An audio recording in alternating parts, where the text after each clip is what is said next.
2023 foi um ano incrível pro mundo dos animes estreantes, ainda mais vindo daquele desastre que foi 2022. Eu comecei o ano muito desesperançoso, porque as vitrines estavam iguais a 87.438 isekais lixeiras, uns romancezinhos e quase nada que salvava. Tá bom, 2022 teve Cyberpunk, que foi uma grande salvação do ano, mas foi o ano que Licorice Recoil e Boat The Rock foram duas das melhores produções que tivemos. Spy vs Family foi bem também, e Chainsaw Man ficou balangando na corda entre ser genial e ok, mas terminou sendo bonzinho. E nada contra tudo isso que eu falei, inclusive me diverti horrores com Boat The Rock. Até preferi mais do que Cyberpunk, mas no geral foi um ano bem ruim e comecei 2023 acreditando que seria igual ou pior. Mas felizmente eu estava errado, amém. Logo no começo do ano, um isekai lixeira me conquistou por ser um pouquinho diferente e mais divertido, e um romancezinho também foi uma delícia de acompanhar. Por isso, já vou fazer aqui minhas duas menções honrosas: Saving 80,000 Gold in Another World for My Retirement e Tomo-chan is a Girl. Dois animes muito gostosinhos e que passaram muito por baixo do radar, mas recomendo fortemente. Mas vamos pro top 5, que é disso que vocês gostam, né? Mas antes de verem o meu top 5, eu já quero que você me conte aqui o seu top 5, porque eu quero assistir mais um tanto de anime do ano passado e quem sabe eu não mudo de opinião, né? Não esquece de curtir, se inscrever e mandar o vídeo pra galera, beleza? Então bora começar já com essa polêmica. Em quinto lugar, Pluto. É aqui que vocês me matam, né? Mas calma, não me crucifiquem e exponham o meu corpo dilacerado com 2 chifres fazendo uma oferenda pra ela ainda, ou pra Pluto, sei lá. Eu entendo muito o valor de Pluto e por isso ele está no meu top, mesmo que ocupando a última posição. Isso não faz dele inferior ao que estão por vir, muito pelo contrário. Essa é uma lista de opinião e não de avaliação de qualidade. Com certeza, em qualidade técnica, de impacto e história, Pluto merece os primeiros lugares. Porém, pra mim, o anime todo me deu uma sensação de faltar alguma coisa que eu não sei explicar o que era. As discussões, tanto filosóficas quanto materiais, foram muito boas e bem expostas, mas parecia faltar alguma coisa. E as batalhas idem, a história também. Tudo parecia tão quase lá que no final ficou parecendo que a obra estava mais preocupada em ser uma obra-prima genial do que em só contar uma história, entende? E tudo bem, na verdade, porque continuou muito incrível e foi muito bom ver essas discussões importantes sobre a crueldade da guerra, os joguinhos políticos que custam milhões de vidas e, claro, as IAs. Não poderíamos deixar de falar do assunto do momento, as inteligências artificiais, mas creio que até nisso o anime ficou em vários quases que não me incomodariam em nada, não fosse o fato de cada episódio ter 1 hora ou mais. Não tem como colecionar quases tendo tanto tempo para se desenvolver. Por isso, sim, Pluto é lindo, maravilhoso, super necessário e atual. Atual por muitos anos, talvez. Mas esse acúmulo de quases deixa ele na minha 5ª posição. E isso nem é uma crítica negativa. É mais um jeito de ovacionarmos esse ano tão bom ao ponto de ser possível classificar em 5º a obra que deixou o geral encantado, inclusive a comunidade que não consome animes com frequência.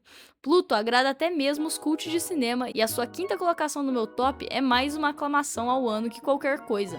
Em 4º lugar, Frieren e a Jornada para o Além. O que dizer de Frieren, né?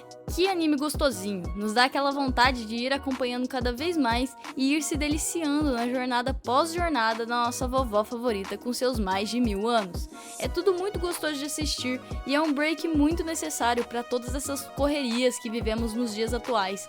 É um grande passeio, revisitando os momentos do passado e tentando entender ele pelos mesmos olhos dos seus companheiros. É uma lição muito importante de empatia. A protagonista, que não consegue sentir as mesmas coisas que os companheiros, porque para eles aquela jornada representava uma vida inteira, enquanto para ela eram apenas segundos da sua existência quase eterna, e tudo é narrado de um jeito que prende a nossa atenção e ajuda a entendermos as diferenças de ritmo que cada vida tem, nos ajuda a entender o peso da eternidade e nos dá uma incrível vontade de sermos mais leves e darmos importância para cada coisinha. E o tompeiro especial é que em Frieren todas as melhores coisas que podemos ver em um isekai vão nos ser mostradas sem precisar ser um isekai. E por isso o sucesso de Frieren me agrada tanto, porque o anime escancara o quão datado e sem sentido está o gênero com mais obras feitas ano após ano. 2024 já tem uma vasta lista de isekais para serem lançados, e cravo aqui para vocês, nenhum vai ser melhor que Frieren, porque a melhor parte de um isekai não é a viagem para outro mundo, mas a jornada jornada, a viagem. Nos últimos anos, tem se mostrado apenas uma grande falta de criatividade. Frieren não narra nem a jornada principal, para vocês terem ideia, e mesmo assim é perfeito. Perfeito por narrar o melhor que um Isekai pode ter em flashbacks de segundos e nos apresentar muito mais em conceitos e filosofias. Por isso termino meu top 4 clamando mais uma vez: parem de fazer Isekais, ninguém aguenta mais essas bombas.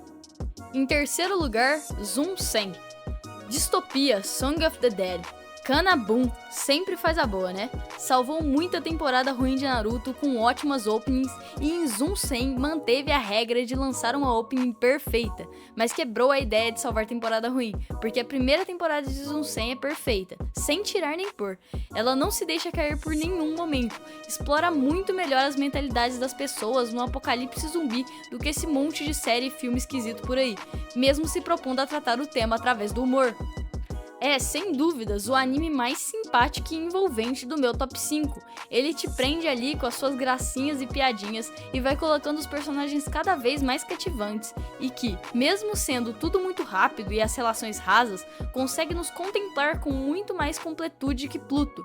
Sim, em 20 minutos de episódios, com a opening sem estar finalizada durante 80% da temporada e muitos outros improvisos tendo que ser feitos, sem contar com as 77 milhões de vezes que o anime teve de ser adiado, mesmo com todos esses problemas técnicos e de pedaços faltando, eu senti muito menos falta de qualquer coisa em Zoom 100 que em Pluto. A premissa principal da série, mesmo sendo colocada em segundo plano várias vezes, nunca deixa de estar presente e sendo cada vez mais desenvolvida, e as suas discussões são muito mais palpáveis. Sim, eu entendo que a crueldade das guerras é algo muito atual e as questões das inteligências artificiais também, mas tudo isso é colocado com uma membrana de proteção em Pluto, que parece nunca ultrapassar esse manto protetivo, enquanto Zoom 100 no primeiro episódio joga na sua cara: é melhor viver um apocalipse zumbi que trabalhar no sistema vigente. Isso tudo se passando no Japão, o país do futuro. E vou focar nesse assunto, porque sempre que uma distopia é lançada, vem à tona a velha discussão de que é mais fácil a mídia falar do fim do mundo que fim do capitalismo. E esse é o grande ponto de Zoom 100. Ele não é só mais um dos milhões de fins do mundo que vemos por aí. Zoom 100 é um fim do mundo que fala com todas as letras que o mundo acabar é melhor que continuarmos vivendo nesse sistema de produção. E o fato disso se passar no Japão é melhor ainda, porque o Japão é o país no estágio mais avançado do capitalismo que temos hoje. Então a nossa evolução enquanto sociedade capitalista só tem um caminho a seguir: o Japão. Só temos um caminho a seguir se não mudarmos tudo, e esse caminho é exatamente o que nos levará ao ponto que vamos preferir lutar contra nossos familiares mortos-vivos do que ter que bater ponto para ganhar uma miséria, enquanto enche o rabo de um empresário de dinheiro. No segundo lugar, Samurai de Olhos Azuis. Nos 45 do segundo tempo, a segunda animação mais aclamada pelos críticos cultos da internet brasileira acabou sendo aclamada também por mim, ao ponto de cavar essa segunda colocação aqui no meu ranking. E digo mais, só não ficou em primeiro pelo mais puro e sublime clubismo, porque o primeiro da lista é muito meu xodozinho do ano, mas não é hora dele ainda. A hora agora é de falar da animação que, apesar de ser uma animação ocidental, nos entrega o que tem mais de padrão anime de toda a minha lista. Muita lutinha, porradaria, jornada em busca de vingança, katana, samurai, etc, etc. Todos os outros 4 animes aqui listados fogem bastante disso, apesar de quase todos terem uma coisa ou outra. Mas todas as batalhas são segundo plano de discussões mais filosóficas ou conceituais. Não que essas discussões sejam inexistentes aqui, porém, apesar de toda a discussão sobre o ódio e repúdio aos mestiços, apesar de todo o desenvolvimento de Mizu e principalmente, apesar das construções incríveis de personagens PCDs, o foco de Samurai de Olhos Azuis é a vingança de Mizu, vingança que se dará pela espada, vingança que será realizada através de muita lutinha e muito derramamento de sangue. E isso não é segundo plano, é a roupa do anime do começo ao fim, e que bela roupa! As coreografias das cenas são muito bonitas, os movimentos têm uma animação que exala a arte, os exageros mirabolantes que todos os fãs de uma boa ação e um bom filme de artes marciais amam, são postos com perfeição. É tudo extremamente empolgante e bonito de acompanhar. E mesmo o foco sendo lutinha, a condução narrativa não deixa a obra cair em momento algum em mesmices ou tédios. E aqui dou uma ovação especial ao 5º episódio dessa primeira temporada. que por si só foi uma obra de arte completa, com seu fluxo narrativo variando entre uma apresentação teatral, o passado de Mizuko, seu marido, e o presente enfrentando dezenas de guerreiros para proteger as garotas de uma casa de prostituição. Sério, se vocês não quiserem assistir o anime todo ou algo do tipo, vejam só o episódio 5, aquilo é uma aula. Aula sobre representatividade PCD, aula sobre produção artística, aula de coreografia, aulas e mais aulas. Seria a descrição perfeita para essa série, mas aqui eu preciso ressaltar mais uma: sexo. Óbvio que não é uma aula de como fazer, até porque é quase tudo padrãozinho, mas é uma aula de quando usar. Ressalto isso porque vem mês, vai mês, e as redes sociais, principalmente o Twitter, revivem aquela velha discussão: sexo no audiovisual precisa fazer sentido ou não? E já me odeiem aí, porque eu sou da opinião que precisa sim fazer sentido para a obra ser boa, mas se você não se preocupa com qualidade, tanto faz. E não tô falando que precisa ser útil para decorrer da história e sei lá o que, mas precisa ter algum sentido de existir aquela cena ali. Caso não tenha sentido algum, é apenas propaganda, e propaganda é ruim. Se você for assistir essa novela das 9 que tá passando agora, você vai receber na sua cara 7 perseguições de caminhonete a cada 10 episódios, uma pior que a outra, uma mais mal explicada que a outra e enchendo a história de buraco para vender um produto. Muitas outras coisas funcionam assim e você pode estar pensando em como não tem nenhum produto sendo vendido com sexo, mas nesse caso é a própria autopromoção que está em jogo. Samurai de Olhos Azuis não é dessas e usa o sexo como recurso narrativo, tanto para o desenvolvimento dos personagens quanto para a própria contextualização dentro do mundo de sua própria história. É tudo muito pontual e bem colocado nos lugares onde devem ser colocados. E se você é uma daquelas pessoas cult que gostam de ver suas escritoras narrando sexo em metáforas com morte, homicídio e batalha, só vem assistir essa obra de arte, porque aqui é tão bem narrado que deixa a maioria das metáforas atuais no chinelo. Só perde pra Toy Story, mas também, né, raríssimas coisas sequer competem com ele. Se eu pudesse resumir esse anime, eu diria que é tudo que a Disney e a indústria de animes faz de melhor misturado, porém tirando o pudismo chato do tio Mickey e tirando o exagero de explicações que os animes trazem consigo em seus flashbacks extremamente mastigados. Ou seja, obra de arte e você não vai querer perder. Ah sim, além de tudo isso tem um extra ainda, Slow Burn e Enemies to Lovers. Se você gosta dessas duas coisas, já vem logo assistir esse anime e não precisa ficar triste pelo romance não ter rolado ainda, porque a segunda temporada já está confirmada pela dona Netflix e deve trazer mais desse desenvolvimento e desse anime incrível no meio desse novo ano. E agora, o nosso primeiro lugar, Oshinoko. Sim, nada tirou o pódio do meu Oshinoko. Fui pesquisar um pouco de opiniões antes de fazer esse ranking e muita gente se decepcionou com o desenrolar do anime depois daquele primeiro episódio catatônico, tanto em qualidade quanto em história. Na qualidade, eu acho que os que se decepcionaram estão sendo chatos, porque a animação continuou linda, maravilhosa. Óbvio que não no mesmo nível do primeiro episódio, mas isso faz parte de toda a narrativa dentro da obra, porque aquela qualidade estrondosa é algo que apetece apenas a Ai Hoshino. Depois que ela morre, algo daquilo se perde e o anime guia isso muito bem dentro da história, mas sem perder a sua qualidade jamais. Quanto à história, me perdoem, mas ainda bem que vocês se decepcionaram, porque lembro até hoje de quando eu terminei o primeiro episódio.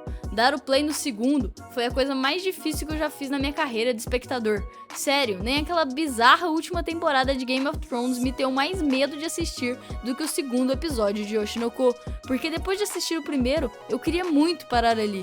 O primeiro episódio de Oshinoko é uma obra de arte ainda melhor que o quinto de Samurai de Olhos Azuis.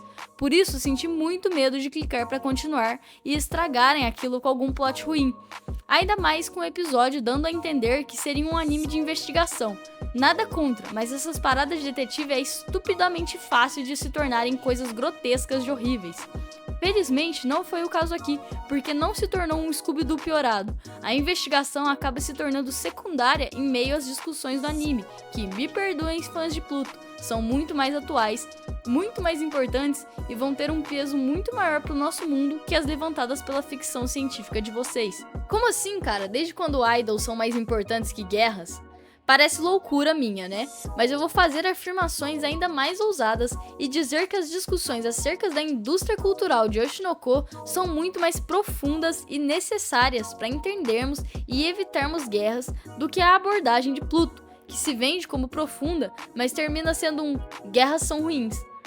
Calma, gente, eu não odiei Pluto, muito pelo contrário, amei. Porém, essa abordagem dos terrores da guerra é uma abordagem fácil e que quase todo mundo vai concordar e bater palma e tudo bem, porque tudo levantado naquela ficção científica é real, muito importante.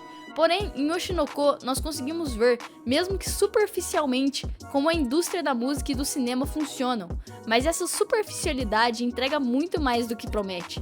Seja nas críticas sutis que colocam em sacos diferentes filmes para ganhar dinheiro e filmes para serem bons, seja nas críticas escancaradas sobre nepotismo e o poder real do famoso QI, ou seja, quem indica, dentro da indústria, seja na pressão gigantesca colocada em pessoas cada vez mais jovens em busca do sucesso, seja em milhares de outras coisas. Infelizmente, mês passado, nós tivemos o caso de uma menina que tirou a própria vida por causa da liberdade irrestrita das redes sociais, e Oshinoko tem um caso quase idêntico. Tudo em Oshinoko é extremamente atual e importante. Todas as discussões são muito mais palpáveis e reais do que as ideias filosóficas de Frieren, por exemplo, ou até mesmo as abstrações bélicas de Pluto. Oshinoko é um anime extremamente necessário e que, se assistido com atenção, trata de muito mais coisas que apenas idols. Porém, o assunto idol é também muito importante, e é por causa dos idols que eu digo que o anime trata de coisas mais importantes que Pluto. Porque sim, é importante falar que guerra é ruim e que quem sofre é sempre a população mais pobre e as crianças. Pluto é essencial, mas também é essencial que compreendamos o básico do funcionamento da indústria cultural, sabermos por que a música que a gente escuta é essa e não aquela, porque o filme que passa no nosso cinema é esse e não aquele. Entender que nada do que a gente consome é por acaso e que as agências possuem poderes assustadores sobre seus contratados e os seus contratados, os artistas, possuem um poder assustador de formar opinião. E aqui eu poderia voltar a falar da Jéssica e da relação da Choquei com uma dessas agências, mas vou mais longe e lembrar vocês que até 2 meses atrás a Disney estava demitindo qualquer funcionário que demonstrasse apoio à Palestina. E muitos outros artistas e influenciadores vieram às redes para apoiar Israel como um bonzinho do conflito que tomou conta do mundo. Quanto dessas opiniões são opiniões e quanto delas são as ações de agências e da indústria cultural? Vocês veem como até para discutir o principal assunto de Pluto, Oshinoko nos oferece um caminho de análise mais aprofundado? E é por isso e muito mais que Oshinoko segue sendo o meu anime favorito de 2023 e dificilmente será superado esse ano, mas espero estar errado. A única coisa que eu sei é que acredito que podemos esperar mais animes que fujam do padrão lutinha liderando os rankings, a menos que sejam feitos da maneira bela e artística de Samurai de Olhos Azuis, e podemos comemorar, porque vão sim continuar lançando 1 milhão de isekais por ano, mas todos vão seguir caindo na lixeira eterna do esquecimento e darem lugar para obras incríveis. Até a próxima. Fui!